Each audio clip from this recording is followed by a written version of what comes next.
प्रभाग क्रमांक 15 मांजरी बुद्रुक केशवनगर शेवाळवाडी 17.5 नळी भागाचे उद्धव बाळासाहेब ठाकरे गटाचे मशाल या चिन्हाचे अधिकृत उमेदवार आज आपण बोलत आहोत देवेंद्र सुरेश भाट यांच्याबद्दल, ज्यांनी राष्ट्रवादी पक्षातून बाहेर पडत नव्या राजकीय प्रवासाला सुरुवात करत उठाव मशाल या चिन्हावरून निवडणुकीच्या रिंगणात उतरण्याचा धाडसी निर्णय घेतला आहे। दीर्घकाळ लोकांमध्ये राहून सामान्य नागरिकांच्या समस्या जवळून समजावून घेऊन देवेंद्र भाट यांनी लोकसेवा हीच खरी राजकारणाची दिशा असावी असा ठाम विश्वास जपला आहे। त्यांच्या मते राजकारण म्हणजे केवळ पद किंवा सत्ता नव्हे, तर जबाबदारी, पारदर्शकता आणि जनतेशी प्रामाणिक राहण्याची प्रतिज्ञा आहे।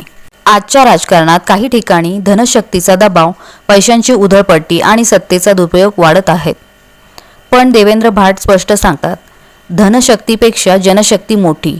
आमचं बळ म्हणजे पैसा नाही, आमचं खरं बळ आहे जनतेचा विश्वास। ते नमूद करतात की जर सामान्य माणूस एकत्र आला तर जनशक्ती कोणत्याही धनशक्तीला पराभूत करू शकते। प्रभागातील रस्ते, पाणी, स्वच्छता, शिक्षण, तरुणांसाठी रोजगार, महिलांची सुरक्षा या प्रत्येक मुद्द्यावर त्यांनी ठोस भूमिका आणि कामाचा आराखडा मांडला आहे।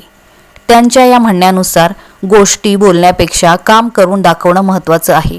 सामाजिक कामातला सहभाग, लोकांशी निगडीत राहण्याची सवय आहे आणि प्रत्येक घराशी जोडलेली नाळ हीच त्यांची खरी ताकद आहे।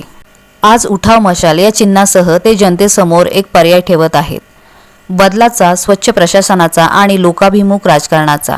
आणि शेवटी ते मतदारांना एकच संदेश देतात, धनशक्तीसमोर झुकणं नाही, जनशक्तीचं बळ एकवटूया। आपला प्रभाग, आपली ताकद, आपला निर्णय, तुमचं प्रत्येक मत विकासाचा मार्ग ठरवू शकतो। नमस्कार, जोगेश्वरी न्यूज मध्ये आपल्या सर्वांचं स्वागत। नुकताच निवडणुकीचा बिगुल वाजलाय, सर्वत्र उमेदवार आपापल्या परीने सर्वांचे प्रयत्न सुरू आहेत। आपण आज आलो आहोत प्रभाग क्रमांक 15 पुण्यातील मांजरी केशवनगर 17.5 नळी शेवाळवाडी भागात। उद्धव बाळासाहेब ठाकरे शिवसेना गटाचे उमेदवार देवेंद्र सुरेश भट आपल्या सोबत आहेत। सर नमस्कार, तुमचं स्वागत आहे। नमस्ते। नमस्कार। खूप वर्षानंतरच म्हणता येईल, 2017 नंतर 26 मध्ये आता ह्या निवडणुकीचा बिगुल वाजलाय। ही निवडणूक तुम्ही कशा पद्धतीने पाहताय? आता ही जी निवडणूक आहे मॅडम, सर्वात प्रथम मी जोगेश्वरी न्यूजचं आभार मानतो की त्यांनी आज मला एक व्यासपीठ तयार करून दिलं आणि ही निवडणूक जनसामान्याचा आवाज हा महानगरपालिकेत पोहोचवण्यासाठी ही निवडणुकीला महत्व प्राप्त झालेलं आहे। सध्या या भागामध्ये आता ट्रॅफिकचा मोठ्या प्रमाणात प्रश्न आहे, तो हा प्रश्न तुम्ही कशा पद्धतीने सोडवणार आहात? केशवनगर भागामध्ये ट्रॅफिकची समस्या इतकी गंभीर झालेली आहे की ऍक्च्युली बघायला गेलं तर प्रश्न असा उपस्थित झालेला आहे की लोकांनी अतिक्रमण पुढे केलेलं आहे।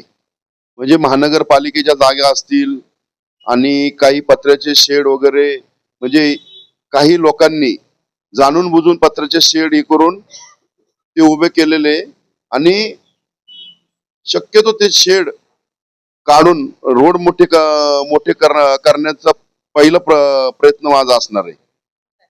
आणि या भागामध्ये पाहता पाण्याची समस्या एक मोठ्या प्रमाणात आहे। महिलांच्या यासाठी खूप जास्त प्रमाणात त्रास सहन करावा लागतोय, पाण्याचं कमी प्रेशर आहे। तर तुम्ही या प्रकारे पाण्याचं नियोजन कसं करणार आहे? आम्ही सत्ता नसतानाही पुणे पालिकेवर मोर्चा नेऊन आम्ही या ठिकाणी 4 पाण्याच्या टाक्या ह्या मंजूर केलेल्या आहेत। त्या नगरसेवक कुणी हो, पण ह्या 4 टाक्याचं काम हे मला वाटतं आता प्रगती पथावर आहे। ह्या एका महिन्याच्या आतमध्ये काम चालू होण्याची शक्यता आहे। आणि हे सगळं पाहत असताना महिला सबलीकरण हा सर्वात एक महत्त्वाचा मुद्दा येतोय पुण्यात आता बऱ्याचशा गँग आहेत, त्यामुळे महिलांचं आरोग्य म्हणा, महिला सुरक्षता ही फार मोठ्या प्रमाणात धोक्यात आली आहे। तर हा एक प्रश्न तुम्ही कशा पद्धतीने या भागात सोडवणार आहे?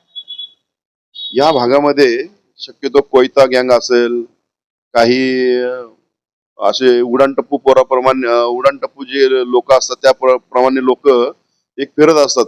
यांच्यावर जर पोलिसांचे चौकीमधील पोलीस वाढवणे आणि काही ठिकाणी छोट्या छोट्या पोलीस चौक्या उभे करणे आणि महिलांची सुरक्षा कशी करता येईल याबद्दल लोकांकडूनही आपण समजून घ्यावं की काय काय महिलांना लागतंय, त्यांची उपाययोजना काय करता येईल, हे याचाही विचार, त्यांचा विचारही आपण करणार आहोत.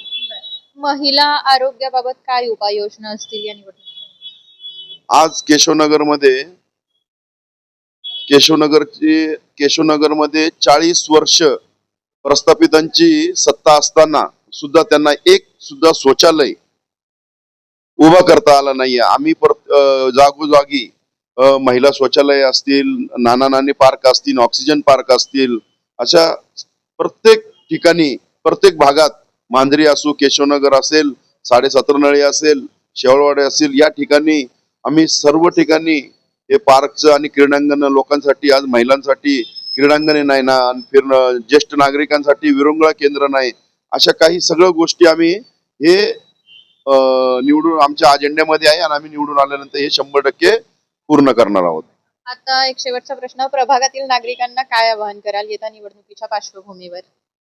मी प्रभागाच्या नागरिकांना एवढीच एक विनंती करेल की ही जी लढाई आहे, धनशक्तीच्या विरोधात जनशक्ती आहे. माझ्या बाजूने जनशक्ती आहे आणि बाकींच्याकडे धनशक्ती आहे, पण 100% सांगतो मी, केशवनगर, मांजरी आणि 17.5 आणि शेवाळवाडीची जनता ही जनशक्तीच्या बाजूनेच उभे राहणार आहे. एवढे बोलतो आणि धन्यवाद. धन्यवाद, आपण आलात. आम्हाला तुम्हाला पुढच्या वाटचालीसाठी खूप खूप साऱ्या शुभेच्छा.